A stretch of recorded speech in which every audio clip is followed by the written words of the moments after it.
자, 23조 예비군 훈련의 보류. 제목 자체가 훈련의 보류입니다. 훈련의 보류, 동원의 보류가 아니고 훈련의 보류입니다. 그래서 국외 출국하면 365일 넘어야 보류가 됩니다. 직권 보류가 됩니다. 직권 보류 가능합니까? 365일 안 됐는데? 안 됩니다. 시험 공부는 그렇게 하셔야 돼요. 실제로는 동원은 됩니다. 하지만 그렇게 공부하시면 안 됩니다. 자, 예비군법 5조, 6조, 본훈령의 별표 5, 6에 따라 동원, 훈련이 보류되는 법규 및 방침 보류자라고 합니다. 다음 각 호와 같이 훈련의 일부 또는 전부를 보류하거나 연기할 수 있습니다. 훈련 보류제도. 동원의 보류와 훈련의 보류는 그 대상과 기준을 어떻게 합니까? 달리 적용합니다. 그래서 직권 보류할 때 동원 보류 가능한 겁니다. 하지만 시험 문제에서 직권 보류라고 나오면 훈련만 생각하십시오. 동원 생각하지 마시고. 자, 동원이 보류된 자는 보류 사유가 해소되는 즉시 동원 대상자로 관리합니다. 훈련이 보류된 자의 보류된 훈련은 이수한 것으로 행정 처리합니다. 다만 훈련의 일부를 보류하는 경우, 방침 일부 보류자죠. 이 경우에는 이수 처리하는 것이 아니고 해당 연도에 이수해야 할 훈련을 별도로 정할 수 있습니다. 그래서 훈련 종류가 다 다르게 나와 있습니다. 자, 보류 기간은 보류 사유가 발생한 때부터 보류 사유가 해소된 때까지로 합니다. 정말 중요한 겁니다. 여러분들 별거 아닌 문구라고 생각하지만 이 법정 문구로에서 나중에 민원의 소지가 있는 것들을 커버할 수 있는 게 여기서 나옵니다. 보류 사유가 발생한 때부터 해소된 때까지. 어떤 사유? 보류 사유. 보류 사유는 기본적으로 내가 취업, 취직 했을 때 또는 입학했을 때 바로 발생됩니다. 그런데 지심, 생계곤란 이런 것들에 대해서는 그 보류 사유가 언제 발생됩니까? 원서를 제출할 때 사유가 발생하게 되는 겁니다. 이 사유라고 그냥 글자로 써져 있지만 그 사유에 해당되는 것이 갈라질 수 있다는 걸 꼭 기억을 해 두십시오. 자, 보류 사유는 보류자 신분이 되었을 때가 원칙입니다. 그런데 질병신신장애, 기초생활수급자, 차상위 계층이면서 한부모 가족의 가장인 경우 원서를 제출했을 때가 보류 사유가 발생한 때로 인정을 해줍니다. 다만 예비군 지휘관이 직권으로 보류 조치를 하는 경우, 직권 보류 조치하는 경우 보류 조치한 날 무엇을 제출한 것으로 봅니까? 관련 서류를 제출한 것으로 봅니다. 직권으로 하겠다는 것은 당신이 보류 원서를 제출하지 않더라도 당신을 보류 처리해 주겠다. 그 뜻이거든요. 대신에 명백한 관련 서류는 있어야 된다는 겁니다. 보류 서류 제출한 것으로 보는 게 아니고 관련 서류 제출로 봅니다. 관련 서류. 자, 보류 사유가 없어진 때에는 보류는 해소됩니다. 자, 보류제도는 예비군법에 의한 동원, 재난동원, 지역, 동원 예비군 훈련 소집에 한하여 적용합니다. 그냥 그대로 원문대로 받아들이십시오. 자, 보류를 받고자 하는 사람은 보류 신고를 해야 합니다. 보류가 해소된 때에는 그 신고를 해야 할 의무가 있습니다. 예비군 부대의 지휘관은 보류자의 보류 해소 신고 의무를 홍보하고 보류 해소 사실 미신고로 인한 동원, 훈련의 누락을 방지해야 됩니다. 자, 보류 방침. 보류 대상 직종과 자격, 기준은 법령에 의하도록 되어 있습니다. 방침 보류 대상은 필요기관의 소요에 따라서 장관이 정합니다. 예비군 동원, 훈련의 보류 대상자는 소정의 절차에 따라서 예비군 지휘관이 판단, 결정하고 보류 조치합니다. 그래서 모든 책임은 예비군 지휘관이 다 지는 겁니다. 그런데 일부 보류의 경우에는 예비군 지휘관이 보류하지 않아도 보류가 돼서 나오는 경우가 일부 있습니다. 나중에 설명드릴게요. 자, 보류 기간은 보류자 신분이 되었을 때입니다. 유선, 기타 방법으로 신고를 접수한 경우에도 이를 포함할 수 있습니다. 다만 다음의 경우에는 지휘관이 직권으로 보류 조치를 하고 본인 또는 훈련 소집 통지서 대리 수령한 가능한 사람에게 통보하며 관련 증빙 자료를 유지해야 됩니다. 직권 보류니까 보류 원서는 없고요. 41세 이상인 예비역 장준 부사관. 자, 이거는 41세가 되면 바로 동원, 훈련 다 보류입니다. 그죠? 국외 출국한 출국자로 통보받은 사람. 국외 출국을 했습니다. 뭐 해줘야 됩니까? 동원, 보류해줘야 됩니다. X가 지금 표에 보류로 돼 있어가지고 X로 했는데 보류라고 쓸게요. 보류. 훈련은 365일이 되어야 보류가 됩니다. 실제적으로 보면 직권 보류한다는 것은 국외 출국자로 통보받은 사람은 동원은 직권 보류 해줘야 되고요. 훈련에 대해서는 기다렸다가 365일이 되면 직권 보류를 해줘야 됩니다. 둘 다 직권 보류입니다. 동원 보류도 직권 보류, 훈련 보류도 직권 보류. 근데 시험에 나올 때 국외 출국자로 통보된 사람인 경우에는 반드시 365일 넘었을 때 보류 조치가 가능한 걸로 풀이하십시오. 두 번 나왔습니다. 한 번은 365일이 안 된 걸로 69회 때 틀린 걸로 나왔고요. 그 이후에 70 몇 회죠? 71회인가? 73회인가? 그때는 360 넘은 걸로 나왔습니다. 그렇기 때문에 크게 문제가 안 됐지만 처음에 69회 나왔을 때 문제가 됐었거든요. 그래서 요거에 관련해서는 문제 조항은 똑같았습니다. 직권으로 보류할 수 있는 사람 동일했습니다. 똑같이 365일 안 됐냐? 됐냐를 기준으로 OX로 판단을 했거든요.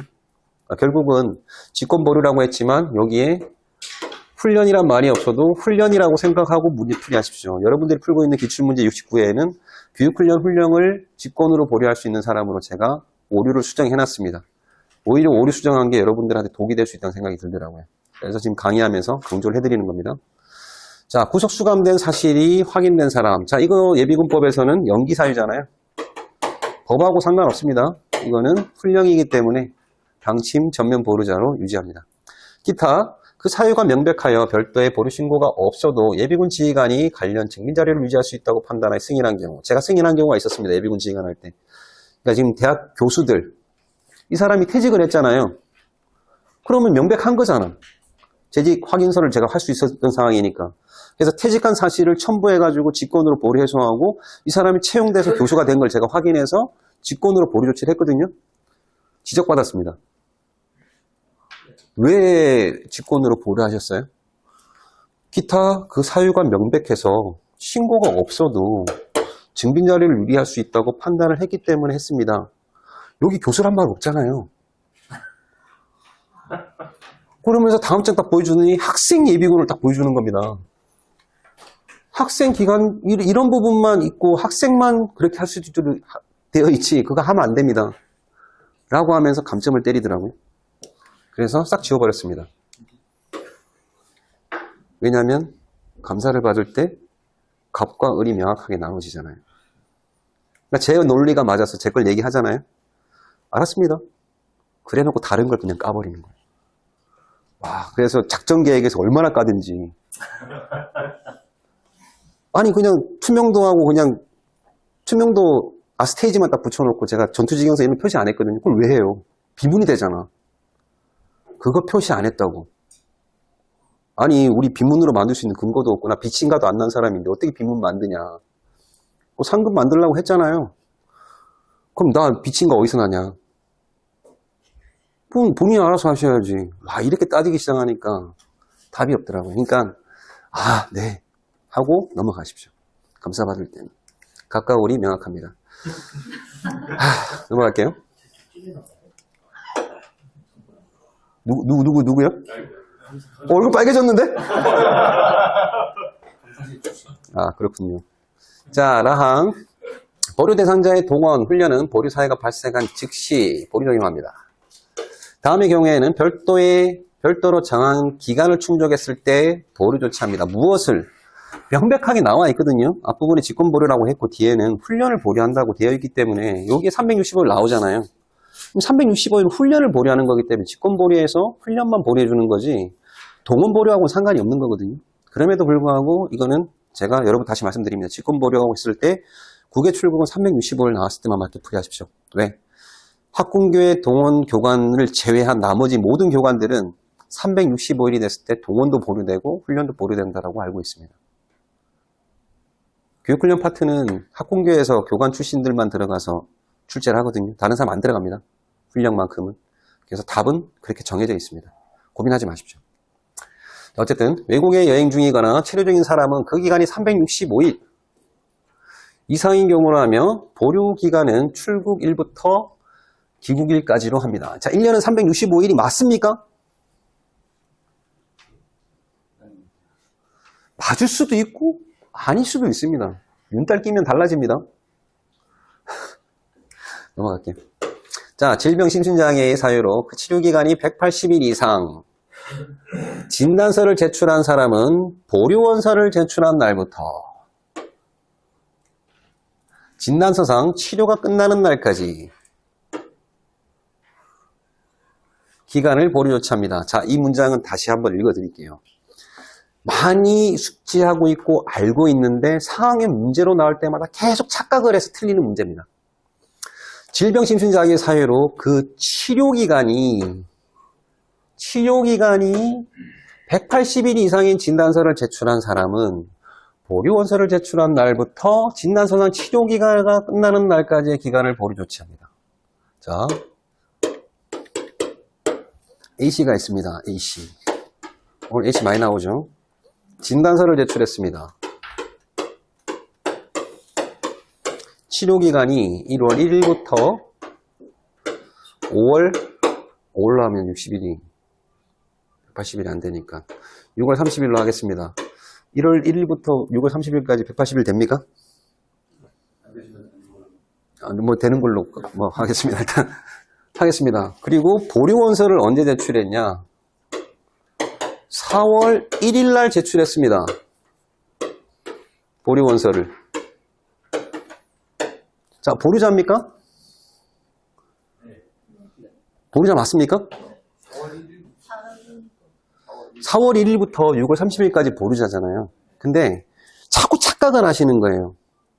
치료기간이 180일이라는 거를 자꾸 여기서부터 여기까지를 180일을 따지시는 겁니다. 그러니까 아닙니다. 보류기간입니다. 이건 보류기간입니다. 치료기간은 이게 치료기간입니다. 그래서 질심이 나올 때는 치료기간과 보류기간은 같지 않을 수 있습니다. 이게 반드시 같을 거라고 생각을 하다 보니까 자꾸 착각을 하시더라는 거죠. 보류원서 4월 2일 날 제출했으면 180일이 안 되는데 자꾸 보류자라고 이게 제가 틀린 걸로 되어 있죠. 라고 물어보시는 분들이 생각보다 많습니다. 20%. 100명 중에 20명 정도가 이렇게 혼돈을 일으키십니다. 그래서 원문을 다시 한번 보면 치료기간이 180일인 겁니다. 치료기간이 180일. 보류기간은 180일이 안 되는 게 기본입니다. 될 수도 있고 안 될 수도 있습니다. 그래서 보류원서를 제출한 날부터 치료가 끝나는 날까지 180보다 적은 날짜지만 보류는 해주지만 그 진단서상에 적혀있는 치료기간이 180일 이상이면 보류를 해줄 수 있는 사람이라는 겁니다. 그렇게 반드시 구분을 하십시오. 치료기간이냐 보류기간이냐. 다만 피부병, 불안장애 등 병역 판정 신체검사 등 검사 규칙에 준하여 훈련이 가능한 경우, 불가능한 게 아니고 뭘로 봐도 이 사람 가능한 사람으로 판단이 되는데 훈련을 못하겠다라고 지심으로 못하겠다고 버팅인다. 그럴 때는 심의를 거쳐서 처리합니다. 실제로 이 사항들이 많이 발생합니다. 그러니까 계속 신체 검사를 받고 뭘 해도 이 사람 신체 등급이 4급 나오거든요. 그럼 역정이 안 바뀌어요. 예비역 신분에서는 역정이 안 바뀝니다. 그대로 예비역의 역정 또는 보충역의 역정이 유지가 되거든요. 허리 디스크 수술에서 더 훈련 못 받겠습니다.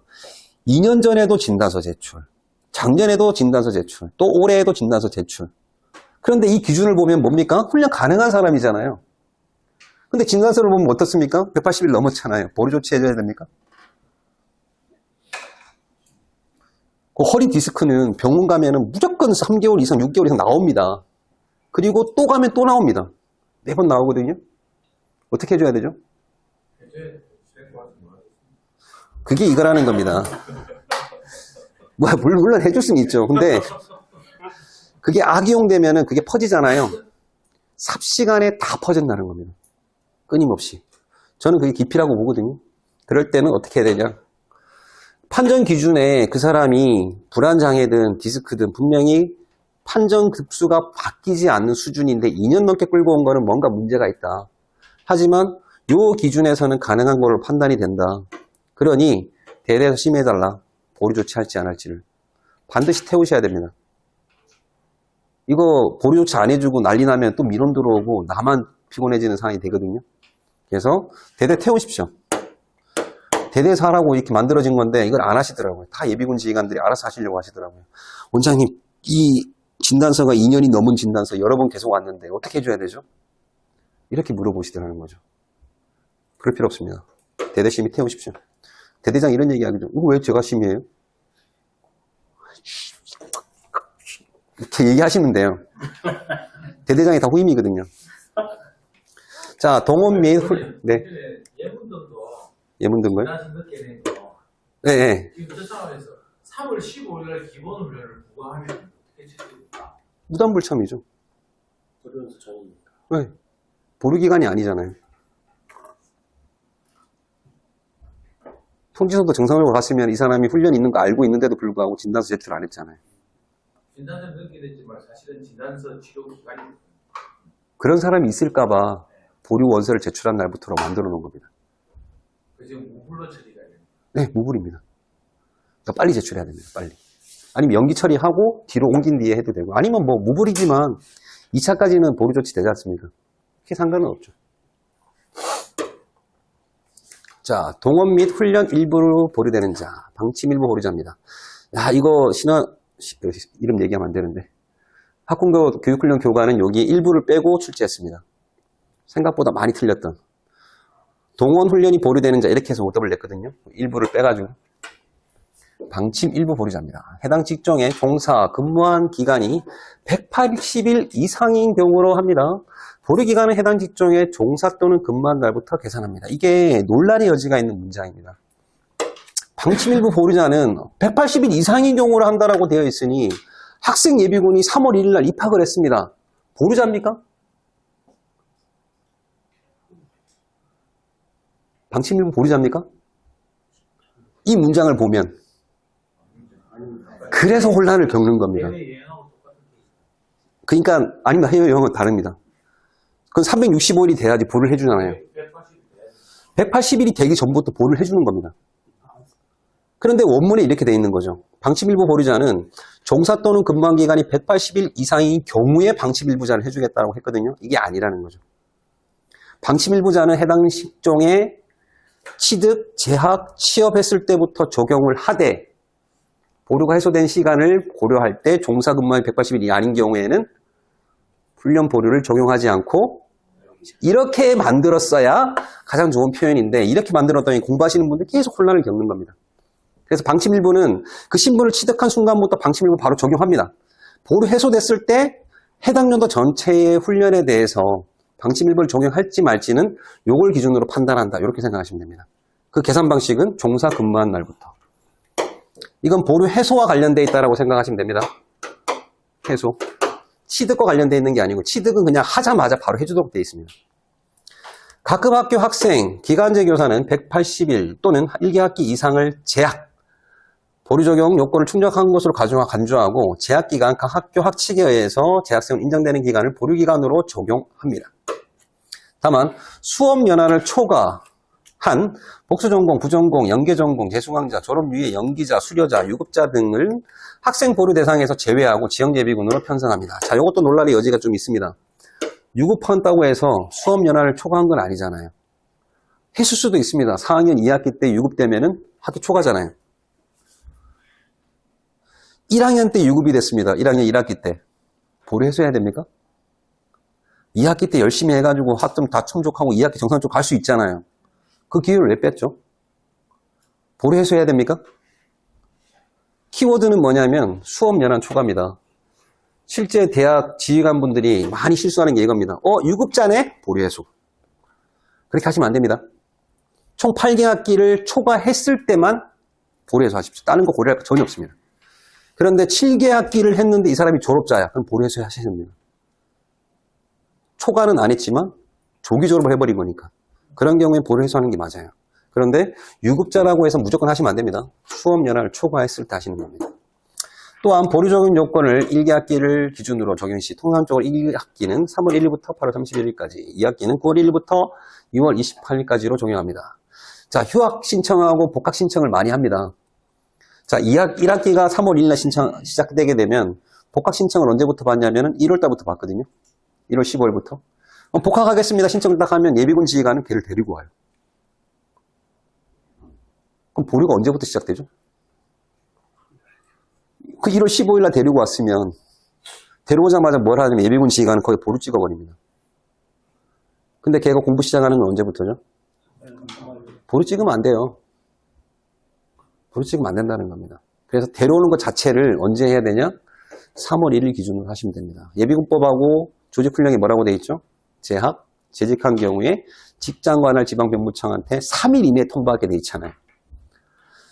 재학한 순간부터 3일 이내 통보해서 데리고 와 3일 살부터 3월 1일 기준으로 입학한 거기 때문에 그 날짜를 보류 기준으로 찍어주면 돼요.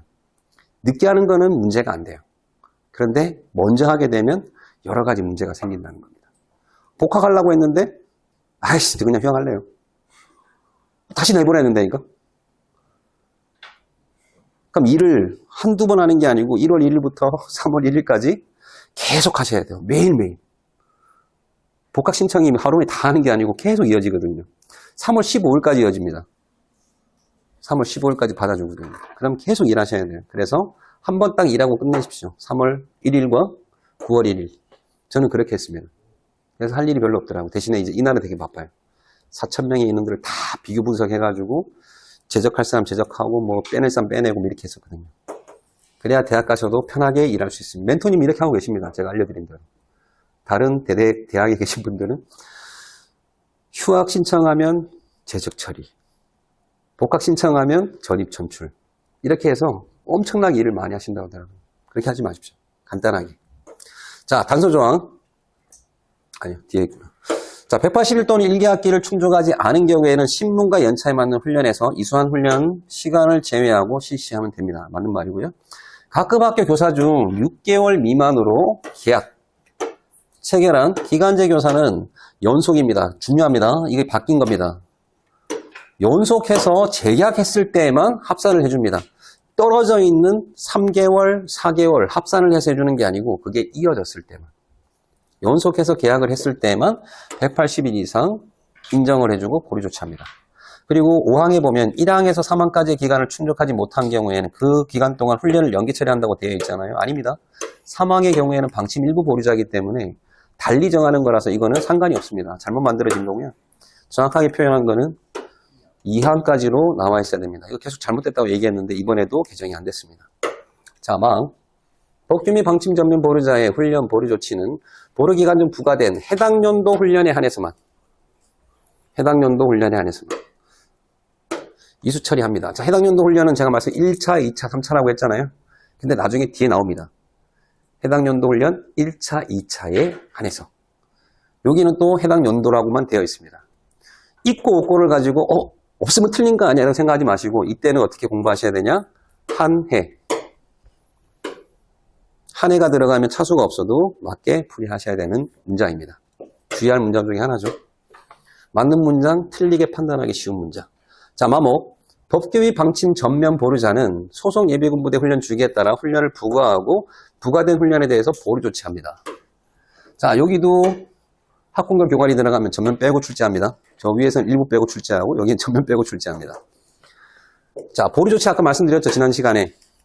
보류 조치는 뭡니까? 예비군 지휘관이 훈련을 부과하고 훈련 되기 전에 그 소속에 들어가서 훈련에 보류로 바꿔놓으면 훈련부대에서 이수처리를 해주는 겁니다.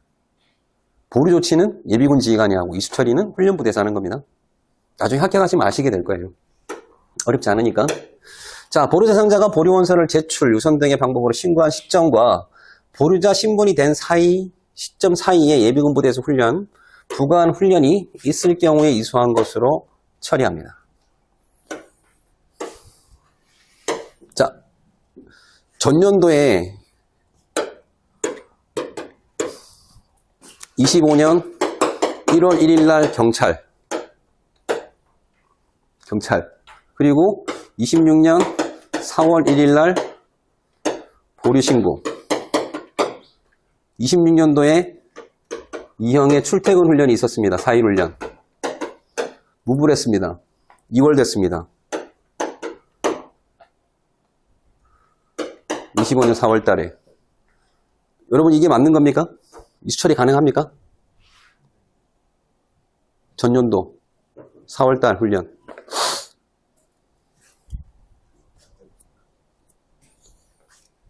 시험 문제는 안 나와요. 걱정하지 마시고. 실무를 얘기하는 겁니다. 보류 조치 해줘야 됩니까? 안 해야 됩니까?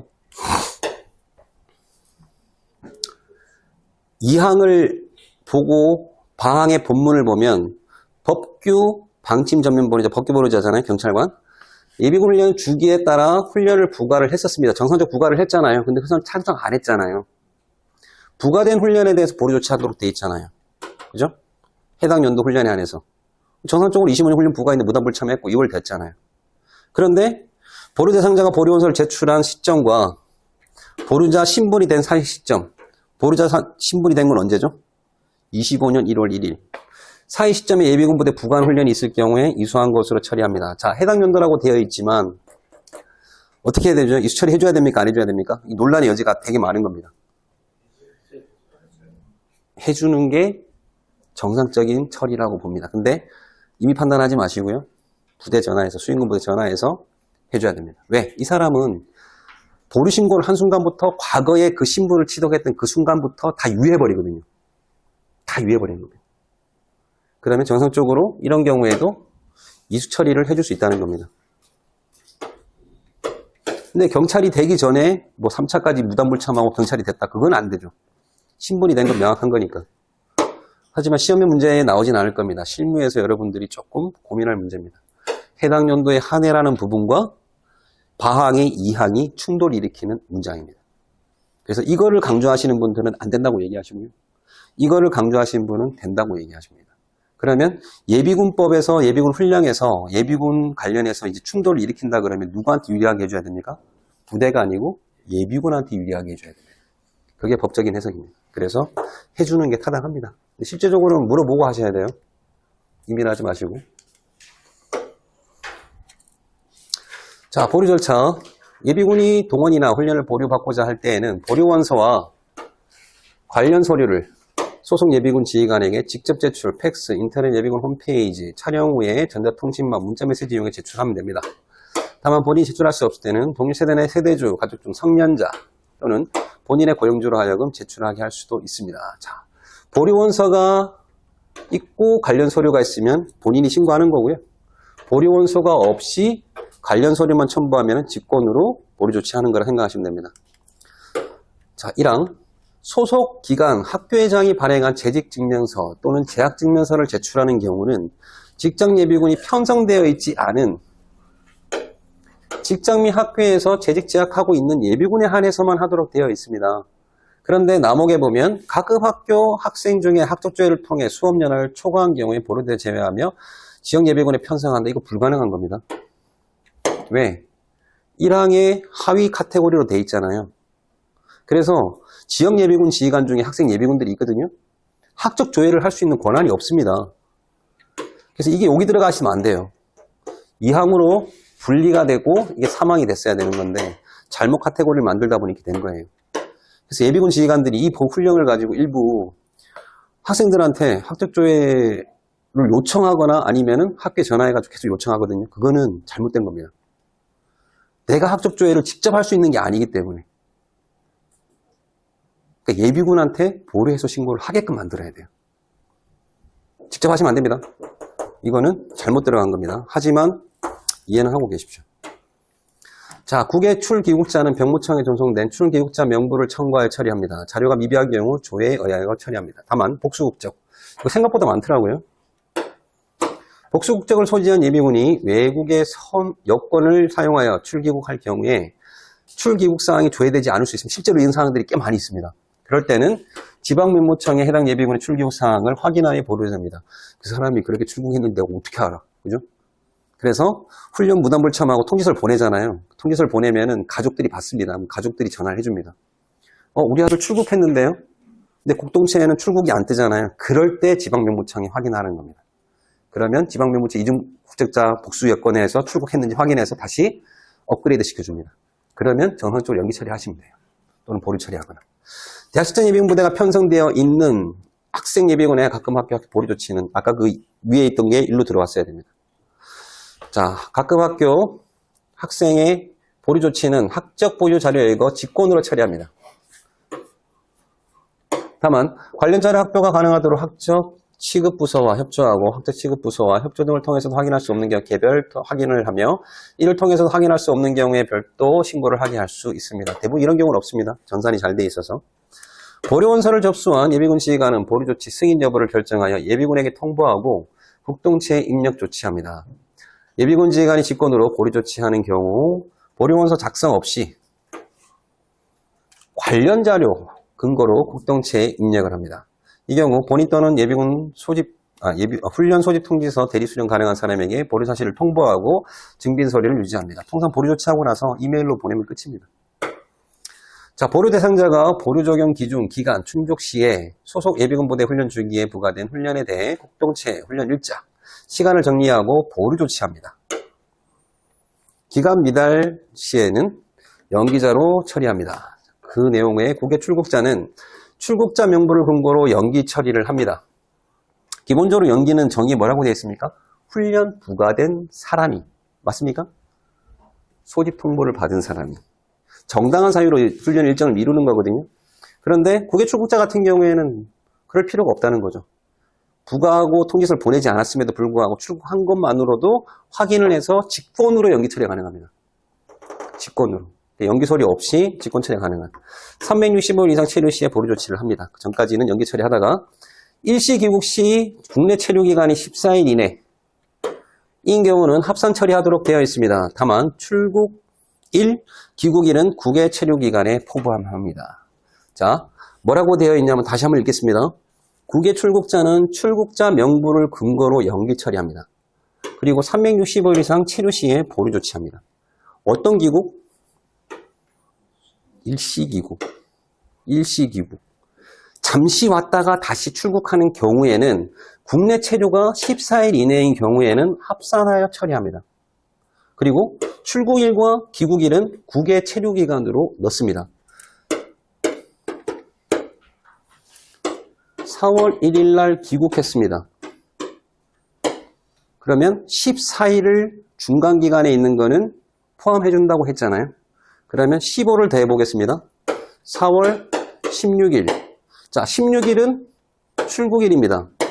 그럼 이것도 외국에 있는 거고 이것도 외국에 있는 거잖아요. 그럼 가운데 있는 기간은 며칠입니까? 14일이잖아요. 그런데 16 빼기 1을 하면 15잖아요. 15일 아니야? 이렇게 생각하시면 안 됩니다. 왜냐하면 이것도 국외 출국, 국외에 있는 기간, 이것도 국외에 있는 기간이기 때문에 하나를 더 빼준다 생각하시면 됩니다. 16 빼기 1 빼기 1은 14. 출국일, 귀국일. 출기. 그래서 15가 나오면 맞는 거고요. 그게 불안하신 분들은 16 빼기 1 빼기 1. 귀국, 출국. 이렇게 생각하시면 됩니다. 자, 빼기 1 빼기 1 하니까 그냥 빼기 1 빼기 1 하면 된다라고 생각하시는 분들이 꽤 많은 것 같아서 다시 예를 들겠습니다.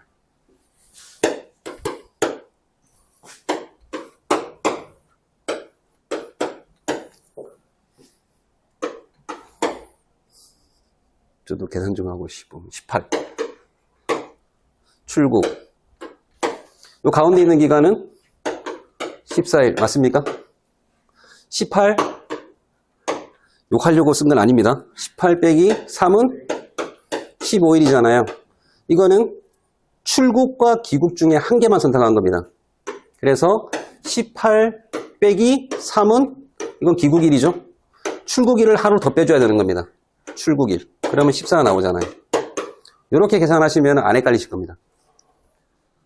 큰 날짜에서 작은 날짜 빼고 출국일을 다시 하루를 더 빼준다라는 생각으로 계산하시거나 아니면 15가 나오면 맞다라고 계산하셔도 무방합니다.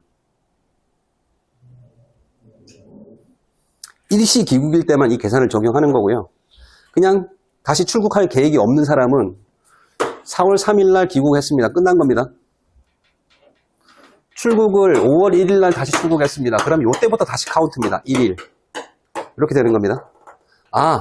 귀국했지만 14일은 국내에 있지만 국외에 있는 걸로 봐주니까 더하기 14를 해서 그러면 4월 17일까지 360월 충족한 걸로 충족되는 이렇게 생각하시면 안 됩니다. 이거는 언제? 일시 귀국했을 때만 합산을 하냐 안 하냐로 따지는 겁니다. 중간기간이 14일 이상이 되면 초과가 되면 14일 이상이 아니고요. 15일 이상. 15일 이상 되면 제로 카운트 다시 1일자. 맞습니다. 다시 카운트. 그래서 예비군 지휘관 하실 때 팁을 드리면 통상 유학 갔다 온 애들이 많거든요. 방학 기간이 2달 넘잖아요. 그래서 14일 넘으면 한번 1번 갔다 오세요. 라고 이렇게 안내를 해주세요. 부산항에서 대마도 1시간이면 가거든요. 수속도 되게 간단합니다. 배 타고 그냥 거기 한번 갔다가 밥만 먹고 다시 와도 다시 리셋입니다. 출국일로 따지기 때문에. 부산에 있는 사람들 이거 제일 많이 써먹는다더라고요. 당일 출국, 당일 귀국. 가서 단바퀴 돌고 밥 먹고 딱 오면은 저녁 시간 딱 맞다더라고요. 자, 넘어가겠습니다. 자, 심신장애, 질심장애 휴식하셨다가 진행하겠습니다. 아까 20분에 진행하지 않았나요? 그럼 계속 진행해야 되겠네? 진행하겠습니다. 지금 시간 개념이 조금 헷갈려가지고. 자, 질심장애인. 질심장애인은 180일 이상의 치료를 요하는. 치료기간입니다. 180일은. 보류기간이 아닙니다. 180일 이상의 치료를 요하는 자로서 보류원서를 제출한 날부터 진단서상의 치료가 끝나는 날까지의 기간을 국통치의 보류 항목에 입력하고 보류 조치합니다. 치료기간이 보류기간이 아닙니다. 치료기간이 180일 미만인 자는 연기자로 처리합니다. 다목. 자, 최초 진단서의 병명과 같은 병명 또는 그로 인한 합병증, 통상 합병증으로 이해하시면 좋고요. 연속해서 치료받고 있고 이에 대한 추가 진단서를 제출한 사람.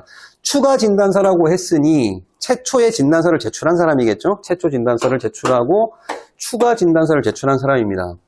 이렇게 했을 때 최초 진단서의 내용과 추가 진단서의 치료기간을 합산을 해서 계산합니다. 자, 원문은 합산해서 계산한다고 되어 있지만 이렇게 계산하지 마시고요. 최초 진단서에 제출한 그 날짜부터 계산한다라고 그냥 보시면 됩니다. 합산한다고 할 필요가 없어요. 1월 1일부터 3월 31일까지 1차 진단서를 제출했습니다. 2차 진단서는 4월 1일부터 6월 30일까지입니다. 2차. 1차 진단서와 2차 진단서의 기간을 합산한다는 개념이 아니고요. 1차 진단서를 제출했는데 추가 합병증이 생겨서 2차를 제출했잖아요. 그러면 1월 1일부터 이렇게 해준다라는 개념이라는 거죠. 언제 시작입니까? 이 사람이 다쳐서 치료한 시작이 언제부터입니까? 1월 1일이잖아요. 그럼 이 날짜가 떨어진 거, 떨어져 있을 때는 어떻게 할 것이냐가 뒤에 나와 있는 내용입니다. 자, 최초의 치료기간 종료 후에 잔여훈련을 부과를 했는데 추가 진단서를 제출을 했답니다. 자, 이 뜻은 뭐냐면 원문 참 어렵게 써놨습니다.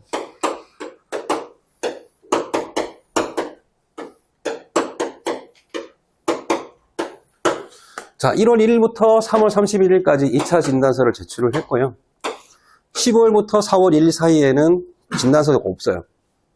그런데 추가 진단서를 제출한 게 4월 1일부터 4월 30일까지의 기간을 제출한 겁니다. 그런데 요 사이에 훈련이 부과가 된 겁니다. 3월 20일로 하겠습니다. 자, 3월 20일 날 잔여훈련을 부과를 했는데 이 사람이 추가 진단서를 제출했다는 경우도 같다라고 했습니다. 근데 부과를 했는데 추가 진단서 제출했다는 얘기는 4월 1일이 될 수 있습니까? 추가 진단서를 요때 3월 20일 날 훈련이라고 해서 제출했습니다. 훈련이 부과가 됐습니다. 추가 진단서를 제출한 날짜가 최소한 3월 19일 정도가 된다는 거죠. 훈련을 부과했고 그 훈련이 끝나기 전에 추가 진단서를 제출했다는 얘기니까, 그죠? 이해가시죠? 잔여 훈련을 부과했는데 추가 진단서를 제출했다는 것은 4월 1일이 아니라는 겁니다. 그런데 이런 거 무시하고 잔여 훈련 부과 이런 거 무시하고 그냥 1차, 2차를 제출한 걸로 보겠습니다. 잔여 훈련을 부과하였음에도 추가 진단서를 제출하지 아니한 경우에는 합산하지 않는다. 무슨 뜻이냐면 요 사이에 3월 22일 훈련을 부과를 했는데 이 사람이 4월 1일부터 추가 진단서를 제출한 겁니다. 근데 요거는 무단불참을 했어. 훈련을 부과를 했는데 그 훈련의 명칭이 뭐였죠? 원문에?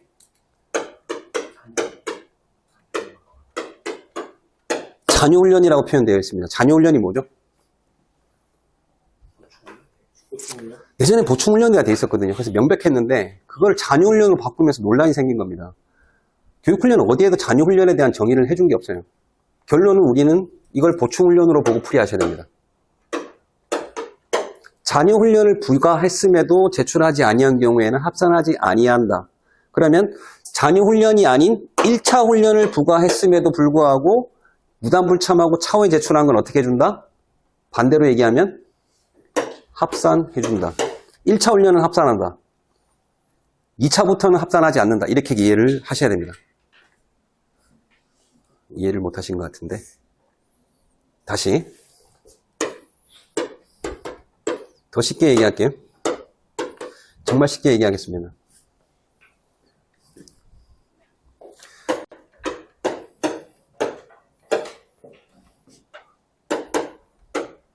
진단서에 4월 1일 날 병원에 가서 진료를 했습니다.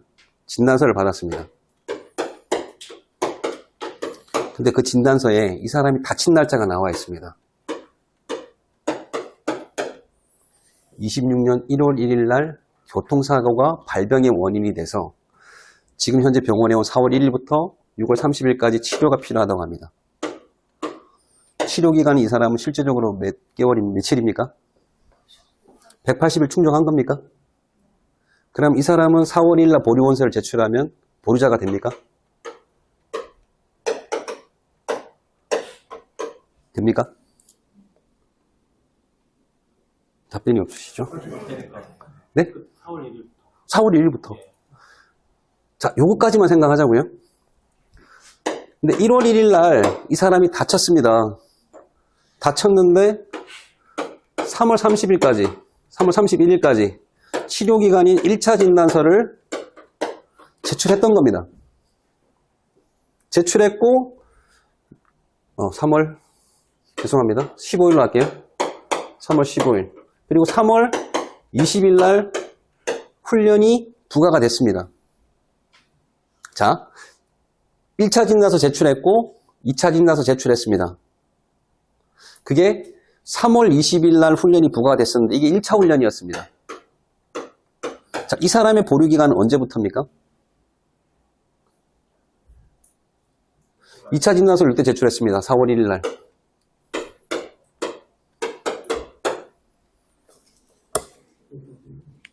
(1월 1일부터입니까? 4월 1일부터입니까? 왜 1월 1일부터 인정을 해주죠? 진단서를 제출했으니까. 근데 이때 보류원서 제출 가능합니까? 180일이 안 되기 때문에 보류원 제출 못 하잖아요. 진단서만 제출한 거였습니다. 그래서 180일이 충족된다고 생각했던 4월 1일 날 제출을 한 거죠. 제출했는데 그 사이에 훈련이 있었던 게 1차 훈련이었던 거죠. 그럴 경우에는 합병증에 의한 보류기간은 최초 진단서를 제출한 1월 1일부터 6월 30일까지 전체를 보류기간으로 봐주겠다는 개념이 원문에 써져 있는 겁니다. 그런데 이게 1차 훈련이 아니고 2차 훈련이었다면 합산해주지 않습니다. 그래서 앞에 거는 보류기간으로 인정해주지 않는다. 언제부터? 4월 1일부터 6월 30일까지만 보류기간을 잡아주겠다라는 게 그 내용입니다. 왜 안 되십니까? 네? 왜 안 되시는 겁니까? 악용할 수 있으니까요. 진단서를 조작할 수가 있거든요. 특히 이 짓을 많이 한 게 누구냐면 훈련을 받아야 되는 의사애들이 가장 많이 한 짓이 이겁니다. 그걸 없애려고 똑똑하잖아요, 의사들. 지네가 발급할 수 있잖아요, 친구들 통해서. 그거를 방지하기 위해서 이게 만들어진 겁니다. 그래서 1차 훈련은 그대로 합산을 해주는 겁니다. 그런데 원문에 보면 이렇게 되어 있거든요. 예를 들어서 최초 2개월이고 추가로 5개월이면 합산을 해서 7개월이라고 되어 있거든요. 근데 이 개념이 아닙니다.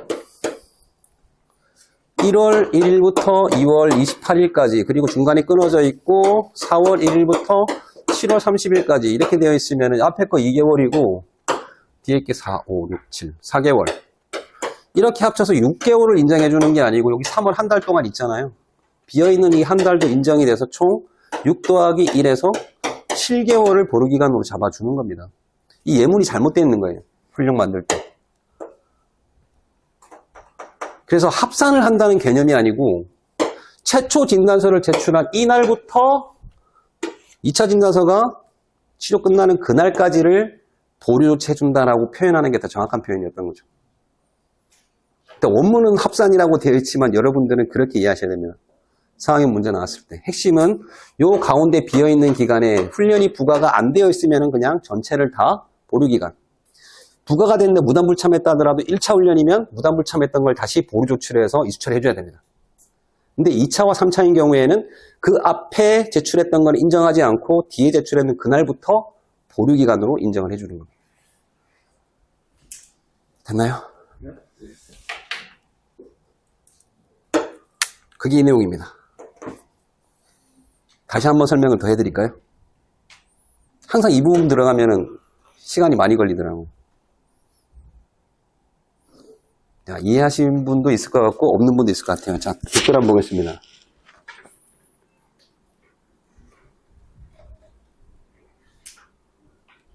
네. 질문은 아니네요. 좋은 말인 것 같은데. 상근 예비역에게 이 강의를 틀어주면 보류 연기 파트 이해하는 데 큰 도움이 되겠습니다. 네, 도움이 될 겁니다. 어쨌든 그 내용입니다. 그래서 합산의 개념으로 보지 마시고 최초 진단서 시작하는 그 제출했던 그날부터 시작한다고 생각하시면 됩니다. 치료기간이 시작된 날이 아니고요. 1차 진단서를 제출했던 날부터라고 생각하시면 됩니다. 그리고 또 하나 더 기억해 두실 거는 그 학공교에 그 교관이 들어가시면은 보류원서를 잘 안 씁니다. 지신과 관련해서. 보시면은 자, 최초 진단서 변명과 같이 합병증 치료받고 있는 사람은 추가 진단서를 제출한 사람은 보류기간은 추가 진단서를 합산하여 계산한다고 되어 있습니다. 보류원서 있습니까? 없잖아요. 보류원서를 같이 제출해야 되는데 그 말이 없잖아요. 이걸 그대로 인용해서 상황형 문제도 실제로 64회, 65회, 66회 때 진단서를 제출하면 보류원서 제출한 걸로 보고 문제를 풀어야만 답이 나왔었습니다. 지신과 관련해서는 진단서만 나와도 보류원서 제출했다는 거 아시죠? 그분이 들어갔을 때. 그분이 안 들어가면 그렇게 안 나와요. 반드시 보류원서란 말이 들어갑니다. 지금은 여러분들이 참고할 수 있는 자료가 아니기 때문에 일단은 다시 한번 설명드렸고요. 치료기간은 진단서에 명기된 기간으로 하되 진단서 해석은 별도의 시작 기점을 미명시한 경우에는 진단일을 기준으로 합니다. 그런데 향후 치료기간을 계산하는데 시작 기점을 명시한 경우가 있습니다. 아까 얘기한 것처럼 4월 1일 날 제출했지만 처음 병원 와서 했지만 그 다친 날짜가 1월 1일 경우에는 그 입원, 수술 또는 사고일 등을 명시하게 되면 그 날짜부터 180일을 카운트하는 겁니다. 그 명시된 날부터 계산을 하도록 되어 있습니다. 무엇을? 치료기간을.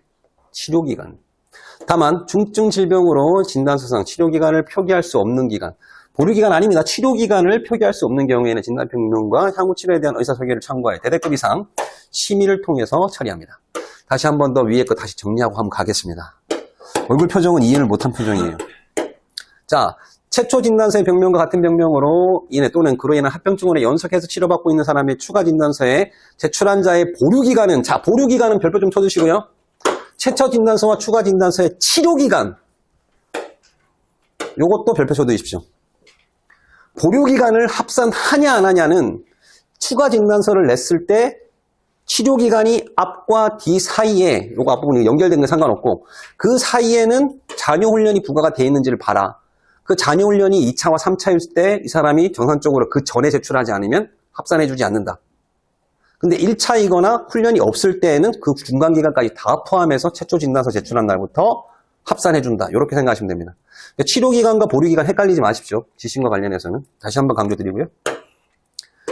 자, 예비군 대원이 질병 등으로 예비군 복무를 감당할 수 없을 시 변협법 65조, 동법 시행령 135조에 의거 거주지 지방병무청장에게 병역처분 변경 원서를 신청하여 지정된 신체검사 기간, 군병원에서 실시하는 신체검사 결과에 따라 전시곤란에 편입되거나 면제처분을 받을 수 있습니다. 근데 예비군 대원들이 제출하는 허리 디스크는 3년이 지나도 안 바뀝니다. 그래서 심의를 태우시는 게 가장 편하실 거예요. 자, 현역복무 부적합 처분을 받아 보충력으로 복무한 자. 현역복무 부적합 처분을 받아 보충력으로 복무 후 소집 해제된 사람의 경우에는 국통체상 정상 코드가 1. 정신 이상, 성격 장애의 경우에는 보리 처리할 수 있습니다. 이거는 누가 하냐면 아예 지방병무청에서 편성 카드를 예비군 부대한테 보낼 때 보류가 찍혀서 내려옵니다.